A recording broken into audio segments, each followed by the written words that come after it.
गुरुदेव की जय। ठीक से आवाज नहीं आई। हाँ, ये बात ही मैं बताता हूँ, रुक जाओ। एक बार ऐसा करो, कड़क करके बोल दो, कड़कड़ाई जाओ, उनको भी तसल्ली हो जाए। बोलिए श्री सद्गुरुदेव की जय। सद्गुरु श्री कबीर साहेब की जय। सद्गुरु श्री पूरण साहेब की जय। बोलिए वर्तमान आचार्य गुरुदेव की जय। अब तो कसर नहीं रही ना। चलो सुनो,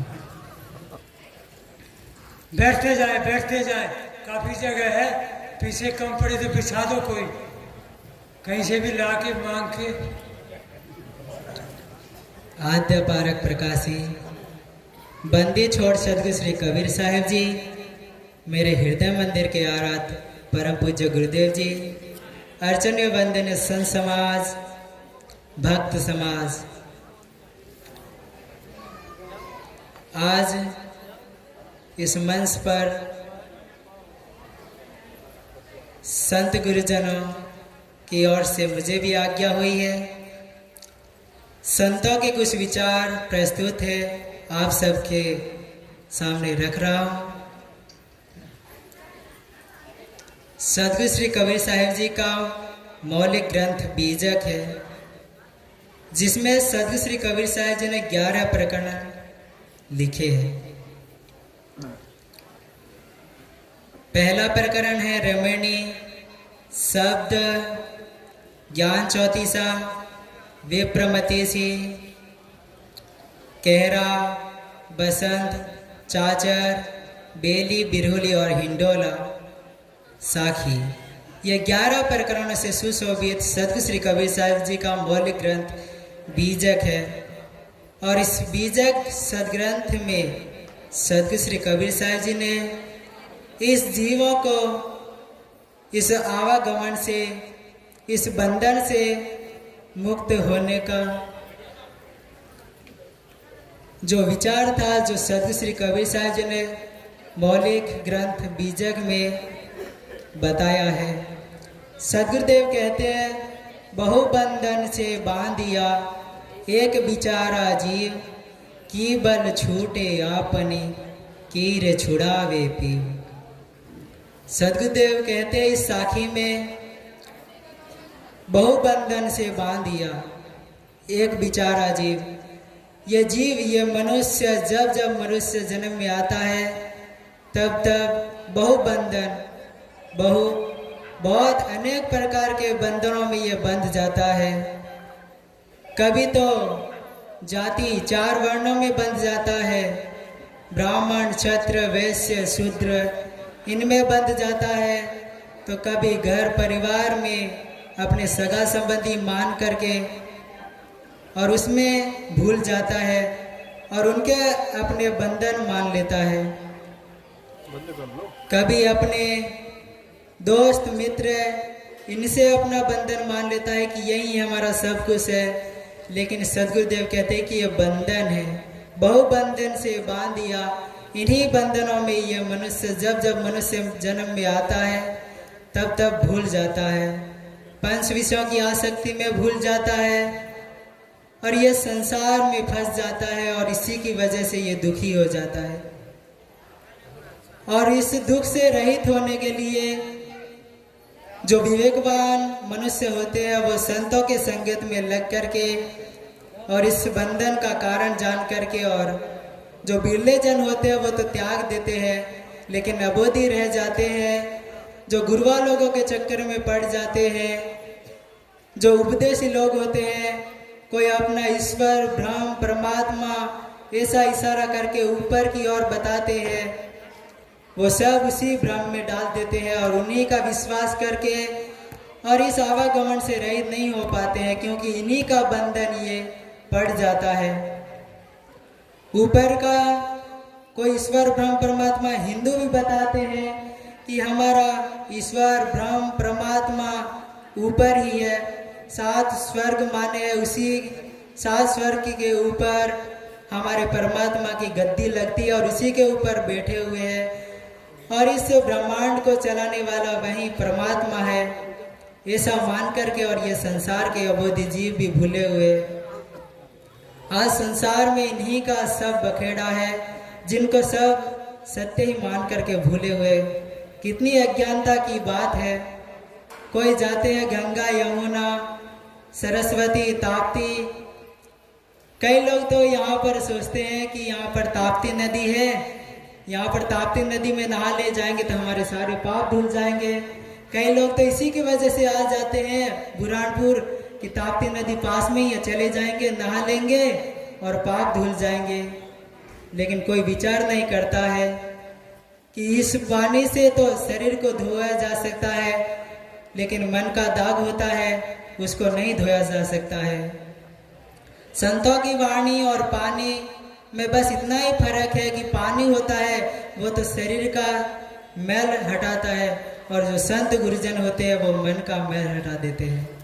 इसलिए सदगुरुदेव कहते हैं बहुबंधन से बांधिया एक बिचारा जीव, की बल छूटे आपने कीर छुड़ावे पीव। सदगुरुदेव कहते हैं की बल छूटे आपने, ये मनुष्य स्वयं बल से छूट सकता है इस बंधनों से, लेकिन ये मनुष्य तो आशा लगाए रखे हैं कि की बल छूटे आपने कीर छुड़ावे पीव।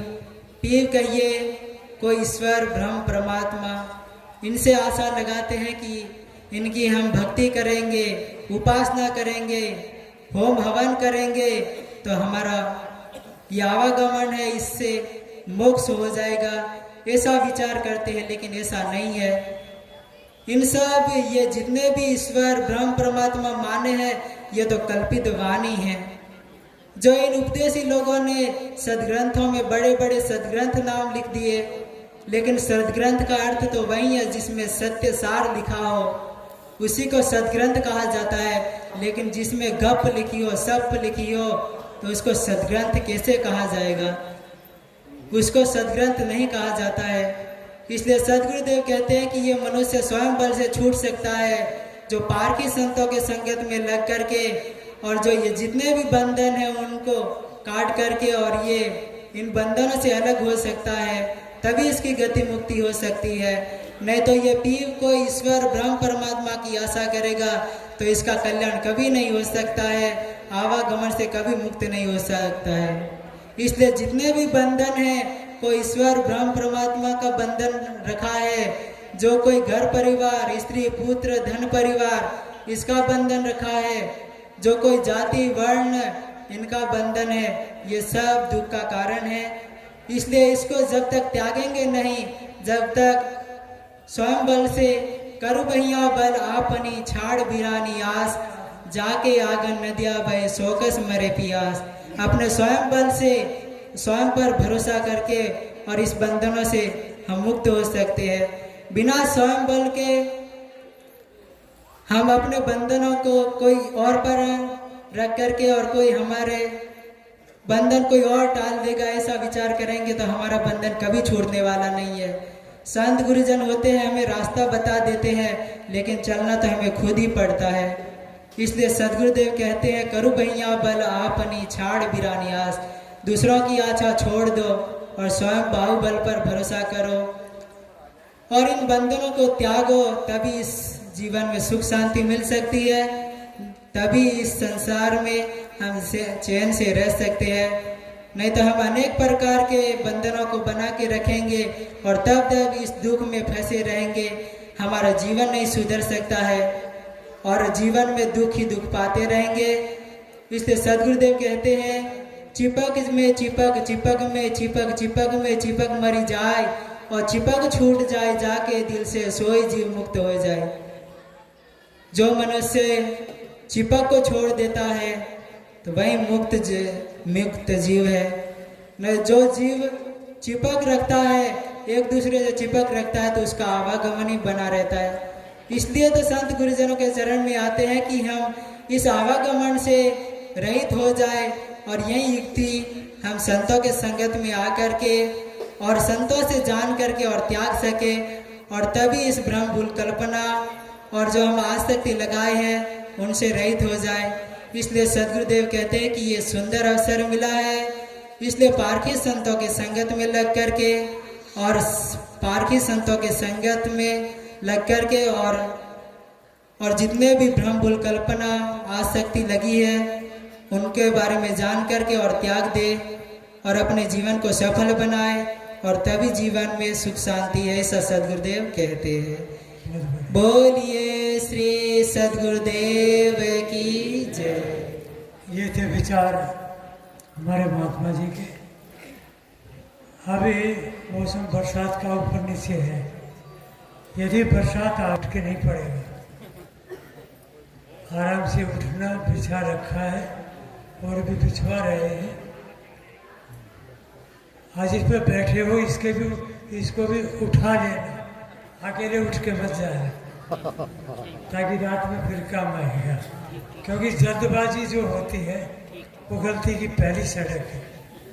जितने भी काम आपके या किसी के जीवन में जो गड़बड़ हुए हैं वो जल्दबाजी के कारण हुए। तेजी जल्दबाजी काम की नहीं होती। कुछ है? किसके आचार्य